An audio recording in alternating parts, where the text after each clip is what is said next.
I can't tell you how many fucking draws I've missed. This is insane. Like, I don't even fucking believe I really do not believe what I'm seeing. I can't believe it. I just can't believe. Like, it is like luck. I mean, it literally has me speechless. Like, how many big spots where I have like a fucking flush draw with all this extra shit or whatever, and end up literally with my fucking sausage in my hand, my fucking beefy sausage just sitting in my hand, and that's all I got is just a fucking dick in my hands by the river. And fucker's got some, queen nine off, just holds like it's fucking. He runs so fucking good in this match. He had no fucking clue. No fucking clue how good. No fucking clue. Thinks it's normal. This is insane. I've played poker a long fucking time to be able to tell the difference between like fucking sun running these spots or just fucking, woo, holy shit, man.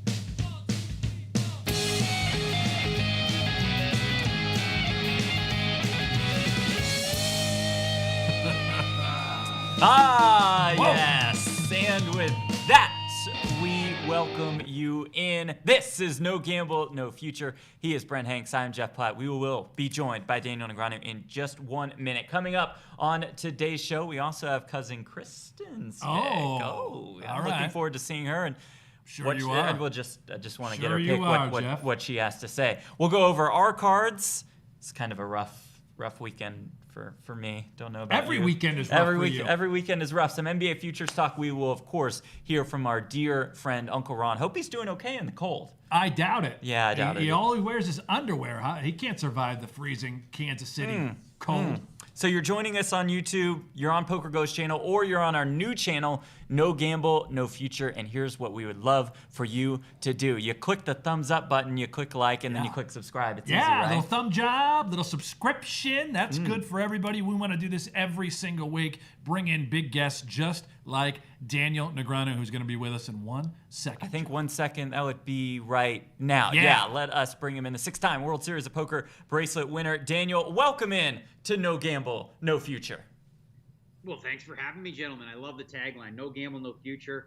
The motto of my generation, where, gamblers just put the chips in the middle and they helped that it happened, and they didn't have any ROI or spreadsheets. They just had coyones and Coke cans. Coke cans, indeed. Coke can Dan. Oh, we love it, and that is No Gamble, No Future. So the two of us have interviewed you, 46 times about high-stakes feud. So most of today we want to look forward instead of look backwards. But I think one important question, now that you've had a little bit of time to reflect, I know you've been playing a lot of chess, so maybe not that much time to reflect. How do you look back on the overall high-stakes feud experience? Well, I mean, it was the learning process was fun, nailing its fundamentals, because that's what I love learning stuff. As you mentioned, now I'm on the chess. I'm like addicted to watching PogChamps and seeing all the moves, and it's like I'm watching chess at my level. So it's actually it's kind of like poker. I see the analogy where there's like dumb mistakes that are made that makes it more interesting, right? At the highest level, poker is fun to watch, sure, but like sometimes seeing, donkeys play is good. As far as the match goes, obviously disappointed with the result. Like I just felt like, as you heard in the intro, and I'm not going to bother doing this, but I was going to just like look at the stats in terms of how many times like I completed draws in big spots, because I already know, whatever. Doesn't matter. Listen, I'm not suggesting that. I actually had some of my favorite tweets this week.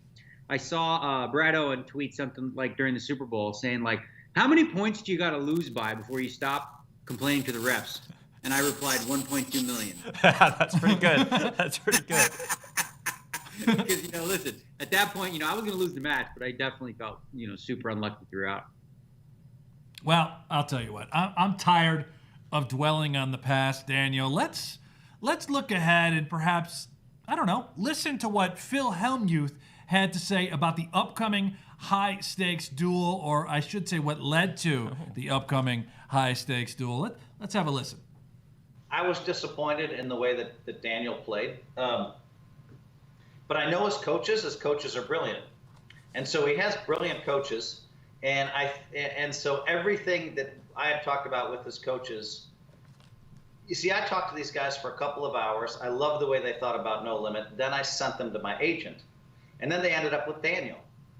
Not with me, because I was like, what are they going to teach me? We're aligned on our philosophies. So I think they're great coaches and they know what they're doing.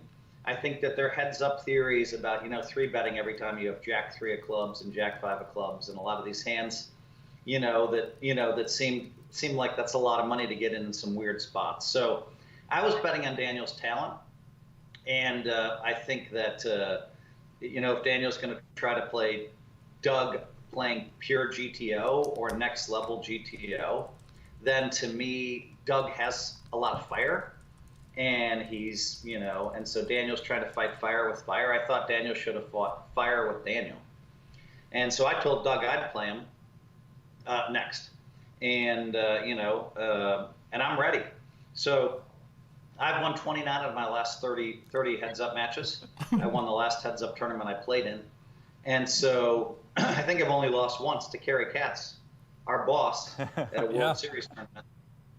And I remember I had aces and he had sixes. But, I mean, to be fair, most of the money went in after it came King 6 deuce. I overplayed the aces. Huh. He doesn't have anything to learn from coaches. I definitely heard that part. Just no one can coach him. So, Daniel, what were your thoughts when you heard that from Phil last week? Okay, like if you look at that in its entirety, it is a large bowl of word salad nonsense. Okay? It's just such insanity. Because here's the thing, right? He starts off by saying, I didn't like the way Daniel played. Yet, he watched exactly 0 of the match. Okay? So typically when you watch a game, like if you don't say, oh, who played last night? Lakers and Timberwolves? Yeah, I didn't like the way the Lakers play. Did you watch any of it? No. How do you know that? You don't know shit. You're just literally talking out of your orifice that's sitting in the, that you're sitting on. Just complete word salad of nonsense. Like, I don't think he has any idea. And, this idea with the coaches thing where he keeps mentioning that, like, they're aligned. They talked for a couple hours. They probably said a couple things that Phil said, oh, that's it. I got it all fucking figured out, right? I think Phil represents a generation.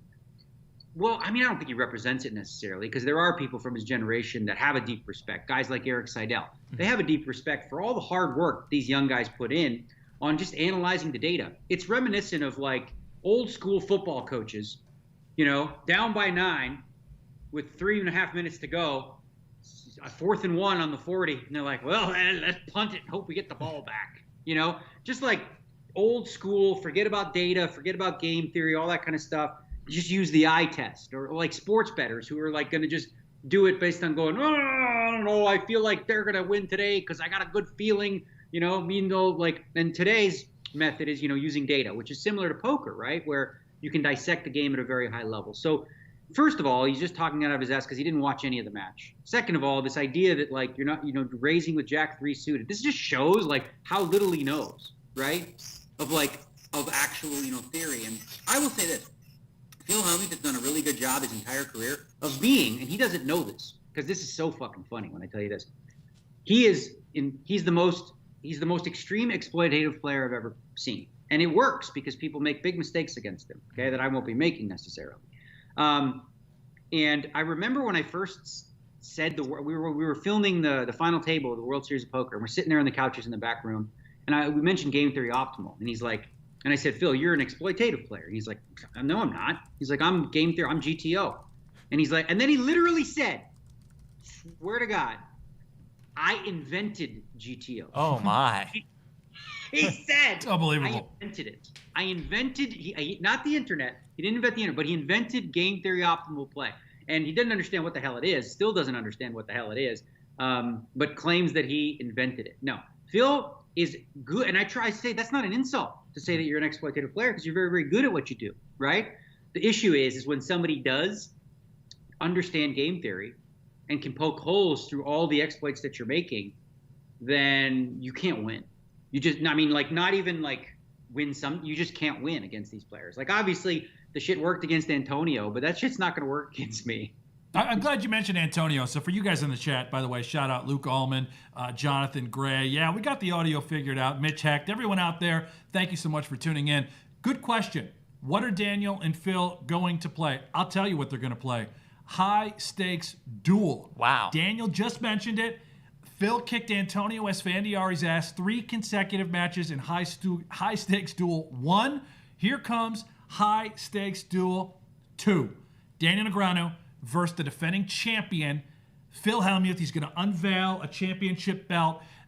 The date is to be determined, but I promise you it is coming very soon. Very soon. Great questions from you guys in the chat. Also, as much as it'll either be $50,000 or $100,000 that they're going to play in round 1. Okay. So there you go. There's some details there. Daniel, there was an interview that you did. Oh, what's that? One other thing, too, about what he said. You know how he said he's ready to play Doug? Yeah. He's full of, that is such complete bullshit. Like, he wants, 10-1, wants to play, 10,000 hands, one table, whatever. Because I said to him, listen, because he would never do this. He's so much blow smoke, yappity yappity. At least when I say I'll play, I do it. And I put my money where my mouth. Phil is total chicken shit. He would never play me the same format as Doug. Yeah, and you mentioned chicken shit. You're on record with the Review Journal here in Las Vegas of saying, I think he's a chicken. To be honest with you, I think he's scared. I think he knows he's going to look bad. Do you fully anticipate whooping his ass in high-stakes duel? I will say this. Here's what Phil does a good job of, right? Protecting himself from environments that he's going to look really, really bad in, right? Mm-hmm. So you protect yourself. In a tournament, you're limited. You play short stack. There's not as many big mistakes you can make, right? As you saw in my match with Doug, when you play 25,000 hands, day in and day out, heads up, there's nowhere to hide, bro. You don't just lose a buy-in and you're done. You got to keep playing and playing and playing, and in the end, the better player is just going to win. But Phil, he doesn't play much against the super high GTO wizards, so that way he can just say he's better than them without actually having to prove it. And then he'll mention, I made the final table once of super high roller bowl. I came fourth. Okay, cool. I made the final table of the $1 million one drop. This is stuff that happened 5-6 years ago. The amount of theory and of evolution of the game that's happened in the last 3 years, I'd say, makes what we saw then not a thing. I think the best example of watching a really smart, good young player just completely dominate was Fedor Holtz against Phil Hellmuth in every single hand they played on Super High Roller. Yeah. Not just some of them, but every single hand, Fedor was extracting all the value with a 4-card straight on board with 2 pair, getting check raises in, folding when he was supposed to. He literally never made he never made even remotely close to a mistake against Phil. He was so dialed in. I think I have a pretty good read on Phil's game, but I thought Fedor, if anybody, just he wiped him silly, in a lot of these spots. So yeah, in the limited experiences he's going to have against players like that, he's not going to. I would hope one day, I don't think it's going to happen. I would hope one day that Phil goes, you know what, Daniel? These kids who worked really hard and studied really hard know some things that I don't. But for him to claim he had a 2-hour conversation with a couple coaches, he's like, what are they going to teach me? I know everything about theory. Oh, yeah? How many combos is ace-king? I don't know. Fucking, you either have an ace-king, there's fucking an ace and a king, there's 2. So 2 times 4. I don't know. The fuck, he has no idea how to, break down hands at a very analytical level and understanding game theory. So, and this isn't to say that, his exploitative style isn't good, because a lot of the stuff he does, like I said, really works against most people. It's just not going to work against people who understand game theory and understand the deviations that he makes, okay? Because he makes a lot of massive deviations from GTO. If you look at what a game theory optimal play would be a standard play, he doesn't make that play. He makes obscure plays in a lot of different spots, which again is part of what has worked for him for a long time. It's just now the game's evolved to a point where that shit's just weak sauce compared to what these guys will bring.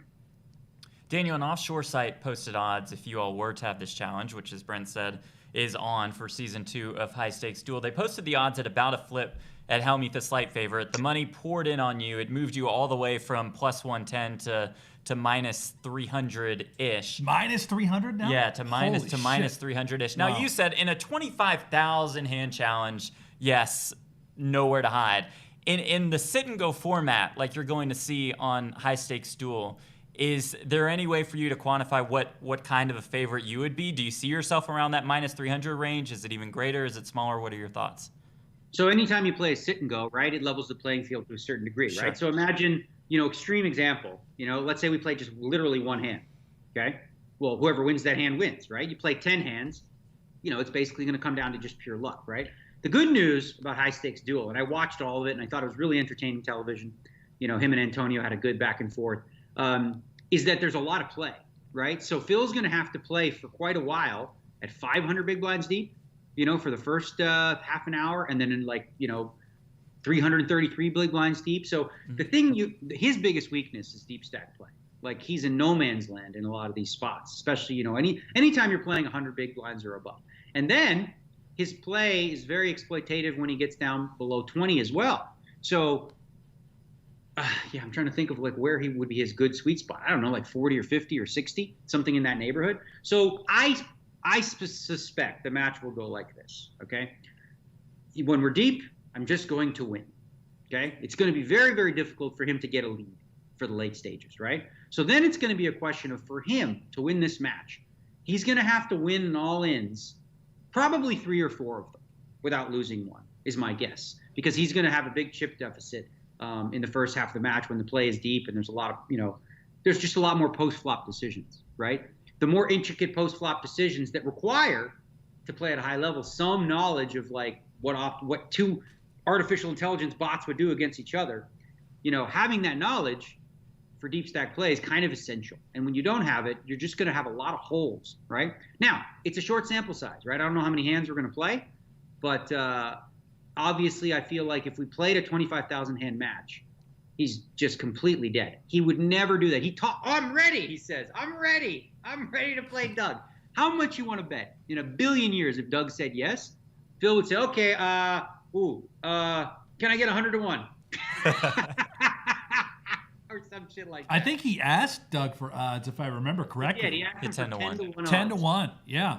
So the actual offer he made him was play 15,000 hands, one table, online, which is brutal, and which is fine, whatever. And then he wanted 10 to 1 odds to win the match. And then he said to him, I'm gonna limp 90% of my hands. I'm like, okay, wow. Ooh, don't frighten me, Phil. Don't frighten me. Like, oh my God, you're gonna limp 9 out of 10 hands? What will I do? He told us he would be even in that matchup. That's why he was so excited that Yeah, he could get yeah, 10 to yeah. 1, but he considered himself about a flip against Doug. I want to make a couple points. One, the mass wide stream audience, it's going to be tuning in to the high stakes duel against yourself. Very similar audience that we had when Phil Hellmuth played Antonio Esfandiari. If Daniel, Phil Hellmuth, who just whooped Esfandiari, if he comes in and he defeats you in high stakes duel, is it fair to assume that the masses will assume that Phil Hellmuth is the greatest player of all time? And I know he's got 15 bracelets. I know he will tell you he's the greatest player, but is it fair for everyone else to also make that assumption? People don't know, right? That bottom line is this. Like, we built a big name, we have name recognition from all the years on being on ESPN and being around, poker for so long. But I think the mainstream that, maybe isn't as diehard, they don't know who Jason Kuhn is. They don't know who Timofey Kuznetsov is, Jungle Man Dan. They don't know some of these like high stakes crushers that would beat me and beat him, right? So Phil, and this is what he does a good job of. He's a branding expert, right? He basically sells to the masses. I've won 29 of my last 30 heads-up matches. Okay, against who? First of all. And, Antonio Esfandiari. I mean, I love Antonio, right? But Antonio is like one of the best hustlers in the world. He plays in games with like, blind people for the most part. They're like, I don't know. He's not playing. Antonio's not grinding every day with solvers playing against GTO wizards, right? So the masses will see Phil and, they look at the numbers, the bracelets, the this and that stuff, and they think for tournaments, he may be, the GOAT. And you cannot argue with like the success he's had over a long period of time, and he loves it more than anybody else, and he tries really, really hard to win these things. But if you saw some of these young guys put in the same effort or care, they just don't, because like they play high stakes, and like a lot of the World Series tournaments is like what, $1,500 buy-in? That's it's beneath them, if you will. But I think the people within the poker community know I'm not the best player in the world. Okay, I'm not. He's not. They know that. They know the best player in the world is probably some kid who hasn't left his basement in the last 2 years because he's grinding every single day. And this is where I want to get Phil to at some point, is to show some respect for this generation, because I think he disrespects them on a regular basis. Mocking GTO, something he has no understanding of. Mocking these kids and how they play, and they 3-bet with Jack 3 of clubs. And they do that at a frequency, Phil? And they dial it in, and they do it exactly 14% of the time so that their ranges are balanced, and they're playing at a GTO level, which exploits the shit out of what you're doing. Like, he doesn't want to acknowledge that the kids that are grinding, it's like, it reminds me of Rocky 3, the movie, right? In Rocky 3, You know, Rocky's out there taking pictures, doing sponsorships, doing American Express ads, all this kind of stuff. And what's Clubber Lang doing? Sweating, grinding in a dirty gym. And guess what happens when they fight? Boom, Clubber Lang knocks him out because he's the one grinding. So you have to respect that everyone has their time, if you will, right? And I saw this interview with a boxer who was about to fight. And he's already a very successful boxer. He's got an illustrious career. And they said, is it still hard for you to get motivated to fight? And he says, you know what? I will say this. It's a little more difficult to do those 5 a.m. runs wearing silk pajamas, right? So, you know, just being out of touch. Like Phil's wealthy, he's got money, he's set. He doesn't have to spend 8 to 10 hours a day grinding, right? But you got to respect the guys in the trenches now. You know, I went through a couple times, you know, several times, like 3 months or so of like hardcore analysis, diving into all these spots at an intricate level, right? He's not above that. He doesn't have this, like, there's no such thing as freaking this, you know, well, I don't use the term, but he just doesn't show, as far as I'm concerned, enough respect to this generation because he wants, like you're saying, the masses to believe there's Phil Hellmuth and then these up-and-comers, right? That they're like, you know, they're trying to get his title or something like that. When, like, in reality, the people in the poker world know that, like, all these up-and-comers are, like, significantly better. Not just, like, a little better, but, like, significantly better and would absolutely destroy him in virtually any format. So speaking of diving in, we'll talk about chess in a minute, but first, is this high-stakes duel the next poker event on your schedule? And if so, what will that preparation process be like for you as you approach a sit-and-go format instead of a cash game format? Yeah, well, as you mentioned, I'm prepping chess right now because that's all I'm playing right now. But, like, to be honest with you, with Phil Hellmuth, there will not be much prep. There really isn't a lot of need for it, okay? Because I've played with Phil a long, long time. And, you know, I'm trying not to give too much. It wouldn't even matter with him because he's just going to tell you what he's going to do anyway. He literally just tells you, I'm going to do this, I'm going to do that. And then he pretty much does. So there won't be a ton of prep. I'll probably watch the, you know, the previous matches against Antonio for shits and giggles. But I'm just going to come in and I have an idea already, you know, of how the match is going to play out. Like I can envision it. As I said in the early going, I'm going to build a lead. Okay. And it's going to be a grind. And, you know, by the end, it's just going to come down to whether or not, you know, he can win 3-4 flips in a row or something like that. Because it's going to be very difficult for him to find spots where he can extract value from me in certain ways, just based on the way that, you know, he plays. Like he's going to be limping a lot. Totally fine by me, right? So generally speaking, if he's limping and I'm raising, I'm playing bigger pots in position than he's playing. He's fine with that because here's what he's doing, right? He's got 500 big blinds. He's just waiting. He's waiting. He doesn't want to play with 500 big blinds. He doesn't want to play with 300 big blinds. He wants to hold those chips and hang on to them till we're both at about 50, 60 big blinds or less. And then he feels like he's got a shot. He does not want to play 500 big blinds deep. He might say so. Oh, I like deep. Well, if you like deep so much, Phil, why do you always show up 2-3 hours late for every tournament? Smart for him not to, because deep stacked is where he's the most like naked. You know, you saw the picture for the show with the bulge versus bulge. Well, it's like the emperor with no clothes when you play real deep.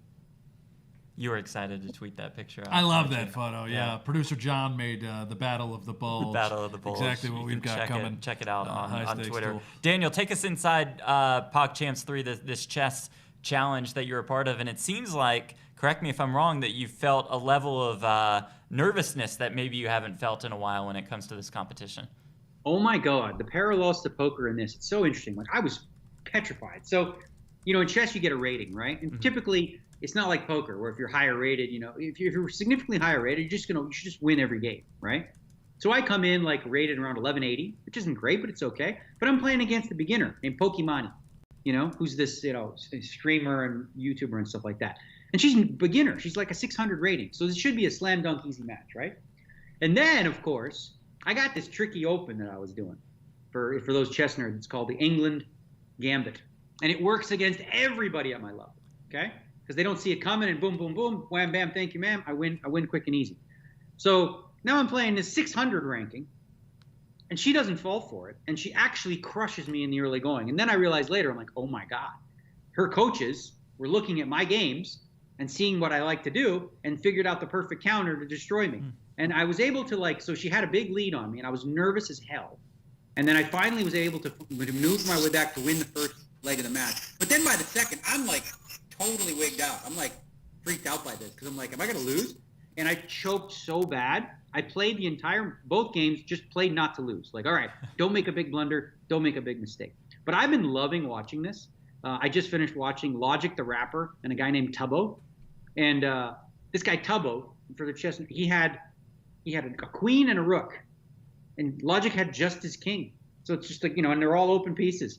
And Tubbo, he screwed up, and he put himself in the only position possible that would stalemate. So he ended up losing the match. But it's been so fun because when you see blunders, much like high stakes poker, a lot of the shows that we have, where you got some not all the GTO wizards. Like GTO poker at the highest level, it's fun, it's interesting, but it's way more interesting when there's drama like, oh my God, is he really going to do that? I think it's really super fun. It's fun to play. It's a new challenge for me to take on. I've been grinding chess hard, and I think I got a shot. I was considered the 2 seed in my group, behind a guy named XQC, who's a huge, massive streamer. He gets 80 million followers or some shit like that. And so he played against Rubius. We're all in group play, and I play Rubius tomorrow. And I watched his games a little bit to try to get a feel. But I think what I'm going to try to do in that is not be as tricky in the early going and just kind of play safe, because I think maybe my edge might be in the later stages. But it's been a blast. Like I said, I love learning. I went from the heads-up poker to chess, and I don't know what's next after that, but chess is fun right now. Chess seems to be just blowing up, Daniel. I mean, you tweeted something about that the other day. Obviously, the Queen's Gambit had to have a lot to do with all of the attention that the game is garnering right now. What else? Why is chess booming right now? And do you think that we could have a parallel with poker, perhaps, if some sort of movie were to come out about the game that we love? I think number one, you mentioned Queen's Gambit. That's their rounders, if you will. And that was very successful. I think the other thing, too, that helped chess was COVID, unfortunately, because a lot more people at home, a lot more people either, they're out there, they're done with their Netflix. So now, they start playing the game, they start taking up the game.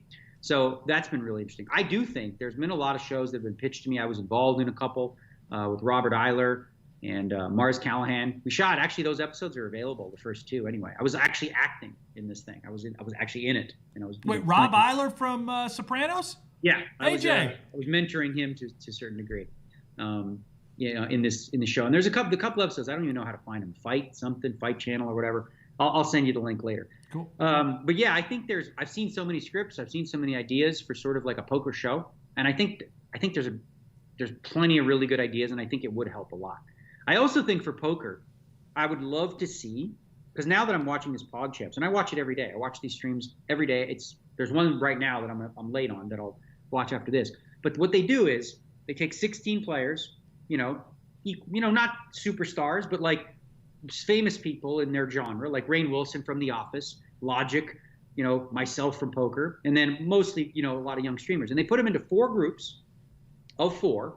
And then there's the first round is you play each person once, right? And then the top 2 from each group move on to the next round, and then there's a consolation round, and they play off in a format like that. I would love to see something like this. And I think with Heads Up Poker really taking off, I think there's a market for creating this, if you guys want to do it with me, where we basically get 16 players. They all get coaches and stuff like that, and we're going to leave out the super high-end, geniuses. Maybe we get some players that are within similar skill levels, right?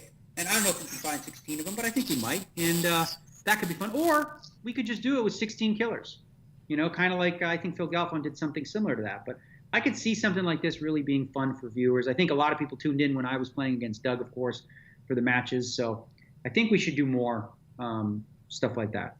I like that idea. You get the Draymond Greens of the world, fire off a heads-up tournament of sorts. I think that'd be pretty good. Daniel, about 12 to 15 games into the NHL season, more for some teams, less for others, maybe due to COVID. Who has stood out to you the most? We're going to put up an NHL futures graphic. Looks like the Avs, the Golden Knights, the Lightning, all around that 8-1 range. Boston at 9-1, Toronto at 10-1, Montreal at 12-1. So again, who is maybe out of that group? Who has maybe been the most surprising to you with the way they've started the season? Let me see, because I haven't really been all that shocked. I would say, the one team, not in that group necessarily, but the one team that's, off to an amazing start, and you wouldn't expect it after the changes they made, is the Florida Panthers.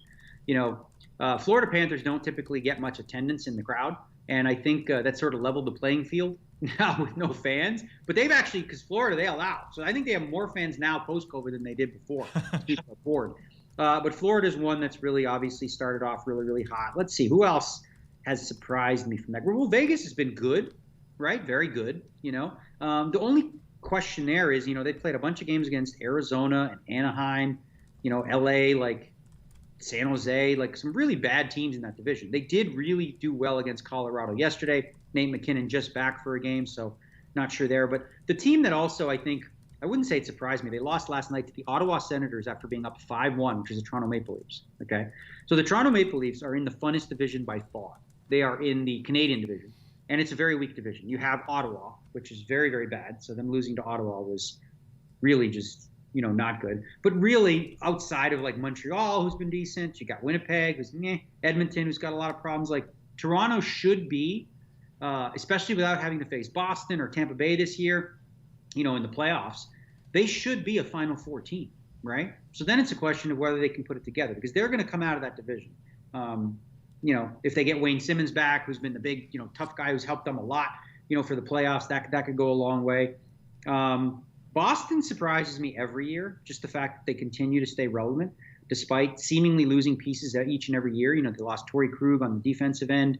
They didn't really get any replacements for him. They have that top line. They have solid goaltending. The team that I mentioned before, I think on your show or whatever, was that sort of sticks out as I wouldn't say surprise team, but a good long shot. I don't really think you had them at like 20-1, which is the Philadelphia Flyers. Yeah. They are in by far the toughest division. I mean, you're looking at Boston, Philly, Islanders, Washington, Pittsburgh, which is all, should be playoff teams. Then you got the Rangers, which are improving. New Jersey's gotten better. And Buffalo, which is the doormat, but they're not. They're not that bad. So that's a really tough division for them to get out of. If Philly does get out of that somehow, they're going to need really good goaltending from Carter Hart, who's been shaky so far this year, but if he can pull it together, I could see Philadelphia coming out there. Vegas they're going to be up against St. Louis or Colorado, and that's going to be their path. And then actually, I think that the Central Division is weird. Tampa's the class of the division, of course, and then there's a whole bunch of like decent teams. So I could see Tampa, Vegas. I mean, this is like the chalk, right? Tampa, Vegas, Philly maybe, and Toronto in the Final Four, something like that. And the Sabres. Do you want to get your Sabres question out of the way? Maybe you saw a little value in their futures ticket. Not biased, 100-1 to win the cup. Let's go Buffalo. It's our year, baby. If Buffalo's in a different division, I would say they'd have like a better chance, because they have some pieces. Jack Eichel and Rasmus Dahlin are like superstars, right? One on the back end, one at center. I love watching Jack Eichel play. He's a master, especially in overtime. But they're just up against it, bro. Like, I mean, they're already, I think, 5 points out of a playoff spot. And the problem this year is if you're 5 points out of a playoff spot, it doesn't sound like that much. The problem is your division gets points every single night, because you're not playing interdivision games where the three teams ahead of you might all lose. Like, they're playing each other all the time. So the spread is already quite big, and I don't see them with much of a shot to make the playoffs this year, unfortunately. But not much of a chance to make the playoffs, but you're going to fire him at 100-1 to win the cup. Yeah. All right, he's going to fire him to win the cup. Daniel, before we let you go, want to throw some trivia questions your way, and we want you all in the chat to participate as well. Brent, you will be participating as well. Your showing last week in the trivia was okay. It's probably better than expected. I think you got 1 or 2 questions right. So if you are in the chat. I won the trivia. You won against who? There's no real winner. I beat the chat. Okay, but anyway, if you're in the chat, let us know A, B, C, or D. And Daniel, here is our first question. You have been on High Stakes Poker more than any other player in history. How many times have you appeared? So how many episodes have you been on? Is it A, 48, B, 64, C, 73, D, 92. 48, 64, 73, or 92. Daniel, we'll go to you first for your thoughts while people in the chat fill in their answers. That seems really high. What was the lowest one? 48, you said? 48. 48 was the lowest. I'm going to say 48. Brent, what are you thinking? Oh, man. I mean, he doesn't think he played that many times? God damn. I'd love to Well, know it's how probably much he's weird won for or lost, you. by the way. It's probably weird for you, right? Because you go in for a couple days and they shoot the whole season, so you can't think about how many times you. I would go B 64. Okay. Brent is going 64. Yeah. Daniel is going with 48. Let's take a look at the chat. Jason R. going with C, 73. David going with C, 73. Chris and Jess and Brian have B. Ward, David, and Yarko have C. The correct answer is 73. It is C. It is 73. The more I thought about it, the more I realized the 3 was like a giveaway. Because you had 48, 64, all these even numbers, and 73 stuck out like a sore throat. Oh! Getting into the mindset of producer John. Wow, producer John, yeah. He caught you, buddy. Got your ass. The old trivia trick. All Caught right. speeding. Let's move on to question number 2. In Poker After Dark's very first season, you won the sit and go in week 2. In that sit and go, who got eliminated first? Was it Mike Matusow, Howard Lederer, Gabe Kaplan, or Jerry Buss? Who was eliminated first from that week 2 sit and go? We got Matusow, Gabe Kaplan, or Howard Lederer, or Jerry Buss. Correct. I'm thinking it was either Matusow or Howard. I'm thinking.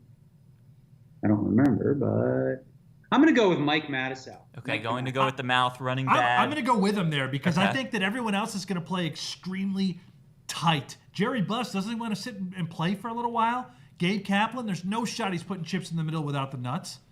Well, I'm sure Jerry Buss was really bothered by that $20,000 entry fee. That's a good point. He was probably the huge fish, huh? Really affected the bottom line. Yeah. Jerry What Buss, is it? the late, great Jerry Buss, just an absolute legend. Let's see in the chat. Ward and David have D. Matthew has A. Yarko has D. Brian has A. Let us see that correct answer, and that answer is... It is Jerry Buss. Oh, Daniel, was any Buss. recollection of that? I do not remember. I mean, listen, I played so many Yeah. times. Like that one, oh, it's just a blur. No, don't remember. I don't even remember who I beat heads up. You beat David Gray heads up. How about that? Oh, that's like my dream matchup. My God. Give me elbow to China. David Gray, pick the game. I don't care what it is.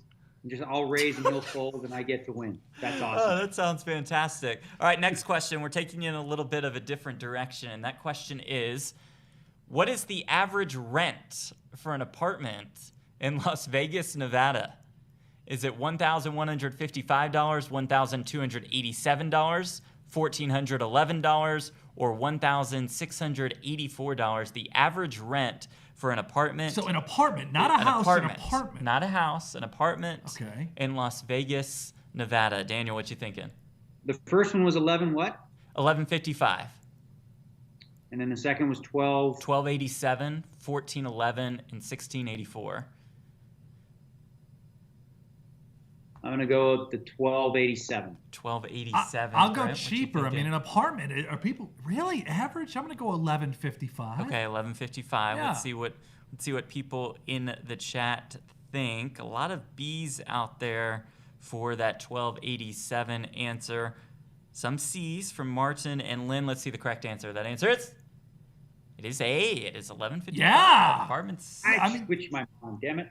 Fuck, I'm zigging and zagging. It's got to be cheap, right? I mean, there's a lot of, low-end apartments out there, right? I mean, come on. I don't know. It's 11:55. All right, Daniel, your fourth and final question. I think you'll know this one, but let's see. Over your 12 years as a PokerStars brand ambassador, you made how much money? Was it $3.4 million? Was it $8.3 million? Was it $12.8 million? Or was it over $24 million?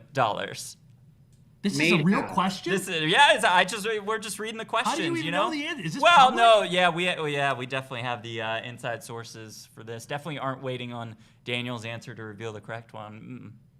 Wait, so you're saying how much they paid me? Yeah. What was the highest number you had? The highest was over $24 million. Over 12 years? It's a yearly of two. This is you awfully don't have to invasive. answer, but the look on your face says the highest number you had was 24? Was over 24 million. So 24. So over counts everything. Yes. Okay. And that somebody thought it was less? Well, there are a couple other options if the people want to go with less. 3.4. Should I be answering your this or no? thoughts after that? I'm thinking D. Listen, over 12 years as the number one poker player for the largest brand at the time, PokerStars, during the heyday. Yeah, I'm going to take D over 24 million, not even close. Yeah, most people in the chat have D. Let's see. The correct answer is, yeah, we'll go with D over 24 million. I don't know how much we researched He didn't even need to answer that question. I mean, right. We'll get into the specifics of your GG deal the next time. Yeah, that'll go over well. Yeah. Over. Just whatever you guys think it is, just go over. We'll go over. Oh, that is awesome. He is we're curious on the term ambassador. He is a member of Team GG. That is Daniel Negreanu. Daniel, thanks so much for taking the time to join us today. We appreciate it. Always fun, gentlemen. Always fun. Love indeed. There he goes, Daniel Negreanu. I feel like this was a cool place to catch up with him at, because we talk to him, once every couple days? Yeah. And it was a different little twist. By the way, I love trivia. We need to do more of the trivia segment. I'm a big fan. I think the chat does. By the way, shout out again, Jeff, please. Everyone in the chat. Yes. What are you on right now? I'm on the PokerGo YouTube channel, but I'm trying to click back and forth with the No Gamble, No Future YouTube channel. Okay. And I think the chat is going to like who we hear from next. Oh. Next up, Cousin Kristen is back. We're talking college hoops. Let's see what she has to say, then we'll come back and talk about it.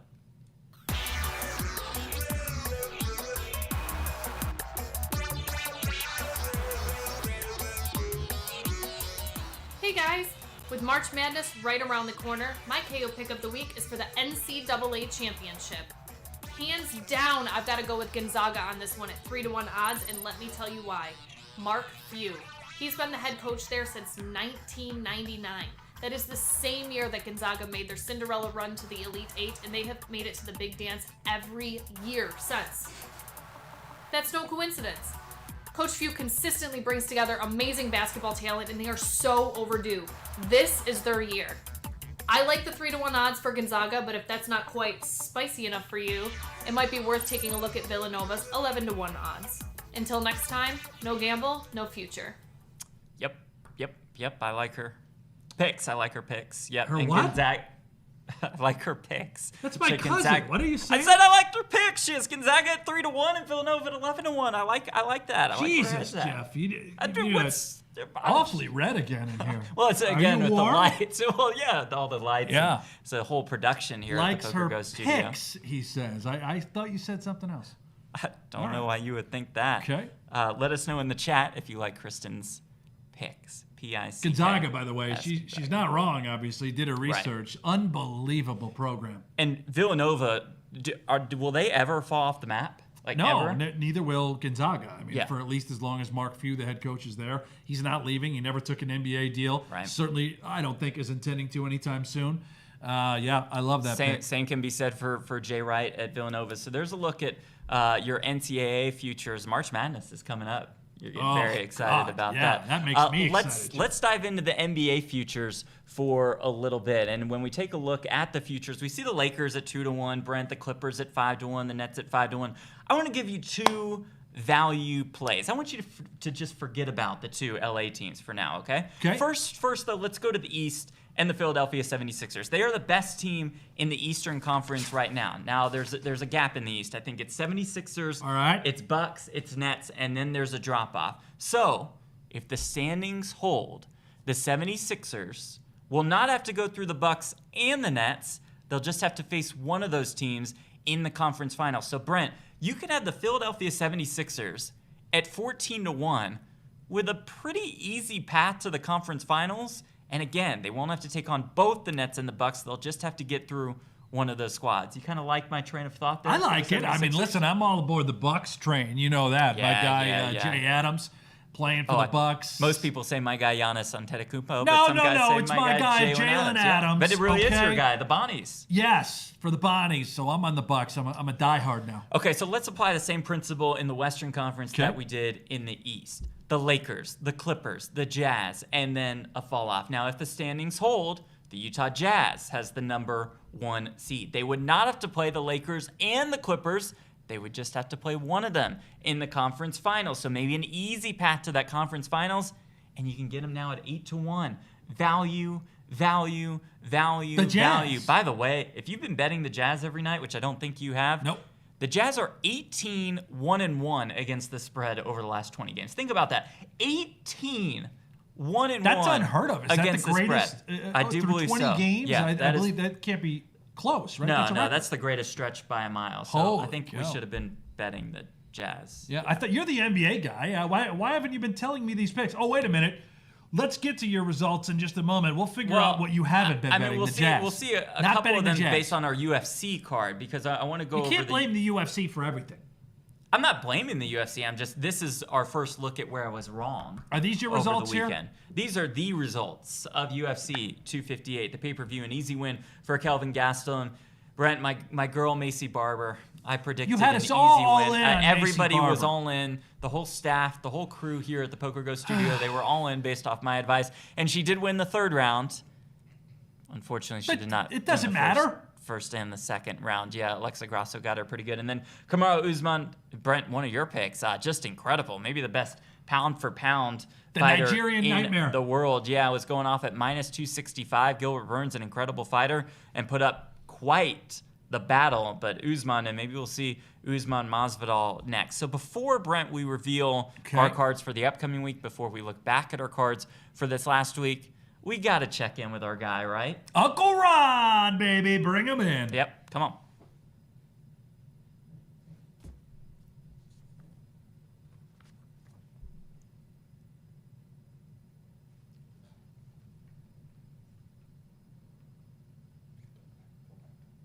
Oh, poor Ron. Just forgot to turn the microphone Poor on. audio. Can we try it again, Producer John? All right, let's bring in Ronnie. Hey, Okay. here we go. Ron time. Uncle Ron. Yeah. Here we are. Let's go. Ron. Uncle Ron. Ron. It's time for my hot pick of the week. That looks very hot. We're not here to talk about the Super Bowl. What's done is done. What's lost is lost. We're going to have to find new ways to bust our bookie, and I think I've found it. I don't know if you guys saw, but it's the Chinese New Year just hit, and it's the year of the praying mantis. Is it? What is your thought? So, for my hot pick of the week, we're going with, to win March Madness National Championship, we're going with 70-1 Arkansas Razorbacks. And the reason being is they have a human praying mantis on their team. His name is Connor Vanover. You got to take a look at some of his video. He's 7'3", and he moves up and down the court just like a praying mantis. He shoots 33% from three. Come March Madness, nobody's going to be able to stop him. A big thing that I've noticed on national championship winning teams is they have great endurance. And this team has it. Connor has it. He saves a lot of energy, and you're going to need to win, I think, 6 or 7 games straight to win the national championship. Is that right? All mashed together in like 2.5 weeks. And this guy, to dunk the basketball, he doesn't even have to jump. So he's gonna save a ton of energy for that 2 weeks just dunking it without jumping. And 70-1, when your bookie gets you the couple weeks before in the Super Bowl, you're gonna have to take a long shot to rebuild your bankroll. So I'm all in on Arkansas and the human praying mantis. 70-1. Let's bust our bookies. Well, that sounds good to us. It's really spectacular. Yeah. Arkansas. Yeah, That's the Razorbacks. That's why he picked that team, right? He couldn't go with Kansas. He probably thought it was, maybe he thinks it's in Kansas. By the way, is it the year of the praying mantis? I think it's the year of the ox. The ox. Yeah. Huh. His dog, Carl Childers, looked a little cold. Ronnie's mustache, if you go back, is completely frozen as well. It looked very cold. Yeah. The Uncle Ron hot pick of the week, there it is, Arkansas, at 70-1 to go win that I don't hate title. I don't hate it. I actually kind of want to get on board the old Ronnie Arkansas Razorback Express. Yeah, Flat Smack in the chat says, get after it, Uncle Ron. Kevin says, go gamble from Chicago. Love Kristen's pick, so some love for cousin Kristen and some love for Uncle Ron. All right, that was Uncle Ron's hot picks. Let's get into some cold picks as we recap my card. Oh, boy. Oh, boy. Got Butler, though. The Butler did it. Another disaster for you. The Butler did it. Oh, so close, Brent, to getting into the positive with Jordan Spieth. Oh, God. A 2-shot lead going into the final day, and just by the time the back nine started, just never a sweat. Kind of fitting. Had him at 30-1. Yeah, kind of. But he's getting there. He's getting there. The last 2 weekends have been fantastic. We're on that Jordan Spieth train. Mallory Martin versus Pollyanna Viana. That was not a fantastic showing. Macy Barber, we talked about that. The parlay with Martin and Barber, yeah, probably not a winner if those two picks lost. So that puts me at 1-4 this week. That's great. So Can't wait to see our tracker. At? Well, I'll save that until you go over yours. Thank you, though. Show me my card. Here we go. I went 2-2. 2-2, not bad. VCU, exactly right. On the road at Dayton. Kick some ass in that game. Penn State, easy cover against Michigan State. Push. They won. They pushed. It's a push. Yeah, they pushed. Dustin Johnson. He withdrew, so I don't get to count that as a loss. Correct. You get your money back. I do. I got it all back. Ricky Fowler. Oh, Ricky. How'd Ricky do? Did not make the cut. Did not see Sunday's final round. Did not see Saturday. He spent time on the beach. I knew I was going to get that part right. He probably had a good time that weekend. I knew I was going to get that part right. And, of course, the Nigerian Nightmare, Usman. That's kind of chalky, but, I mean, it just seemed like you couldn't lose. That was a lock. And that was a lock. Yeah, it did look absolutely fantastic. Yeah. So here we go, Brent. Look at the tracker. Oh, boy. I'm down 10.15 units. You are Where's up. my bell? Ring the ding, ding. Ring the bell. Ding, ding. I don't Brent lose. Hanks up. I don't lose. 2.55 units. Let's see what we can get done this week. Minus 10 units? How do you dig out of this one? Right. Well, it starts here, folks. It starts this week. It starts tonight. Let's go ahead and show the good people my card, because tonight we are taking Georgia plus the 3 against Mizzou. The unranked team at home versus a top 15 team. Give me the weird-looking line all day. We have the Oklahoma City Thunder plus 7.5. No respect for the Thunder. I mean, they took the Lakers to overtime. Aren't the Jazz? Why did you choose the Jazz? Last week. I probably should have just fired on the Jazz. Parlay, UFC, Curtis Blades, and Ketlin Vieira. Blades just too technical for Derek Lewis, I think. Vieira taking on Yana Kunitskaya, number 6 versus number 7. But Vieira is a huge favorite, so parlay him. Grab that payout at minus 150. And then Alexei Oleinik against Chris Daukaus. Oleinik, a legend, a top 10 fighter in the heavyweight division in the UFC. But he's taking on an unranked Chris Daukaus, and Daukaus is a heavy favorite. That shows you something. I'm clicking on Daukaus. And then, of course, folks, you guys know it by now. Every single week on this very show, Jordan Spieth to win. Jordan Spieth to win the Genesis Invitational at 44-1. No Get shot. us out of the hole. No shot. Here he comes. Yeah, no shot. I don't know. You almost had a miracle at Pebble Beach. With Almost Spieth. got there. This is going to be a disaster. Pull up my card. Let me show you some winners. Tonight, Maryland minus 10. I have some notes here, Jeff. And I wanted to start with Maryland because, guys, this one is coming from the gut. All right? Okay. I looked at the trends.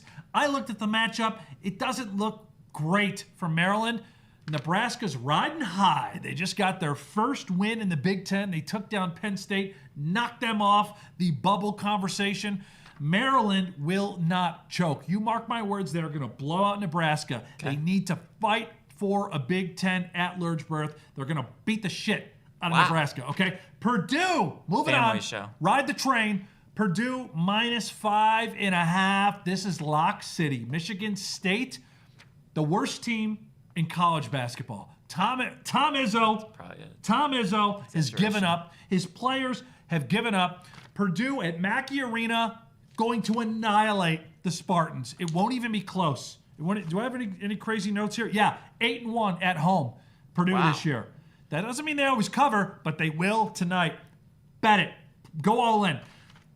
Moving on. Dayton, plus 3.5 on the road at Rhode Island. This is another matchup that I love for Dayton. Why? Because of Jalen Clutcher. Not Jalen Crutcher, Jalen Clutcher. They need this guard to continue to perform. He's averaging almost 19 a game. They're getting 3.5. That's crazy to me. Dayton is again fighting for an at-large, a long shot, but they are fighting. They still are in contention. Moving on, Florida, Arkansas. This is just math, folks. Let me read this for you. This is math. Arkansas is averaging about 83 points a game. Okay. Florida is averaging 77 points a game. Right. Added up, that's $160. Yeah. Over under 150. Math. Over. Right. Over. It's going to happen. We heard about Arkansas and the praying mantis. We just heard about it from Ronnie. Over in that game. It's like the Vegas sports books don't know that they average that many points They clearly don't. Yeah, it's just math. I mean, I wrote it here. It's math. Yep. Moving on. Xander Schauffele. 14 to Schauffele. Yeah. Xander Chauffeur. Why? Because he's going to chauffeur your way to a 14-1 win. Put down 100, you're going to win 1,400. Put down 10, you're going to win 140. I don't care what your unit is. I love Xander. He's played there 3 times at the Riviera. Okay. 3 times. All 3 top 25 finishes. Ooh. That's actually a legitimate stat. I didn't make that one up. He is primed. He's poised. He's second right now in the FedEx standings. I love this kid. I'm betting Xander. Xander at 14-1 along with some college hoops plays.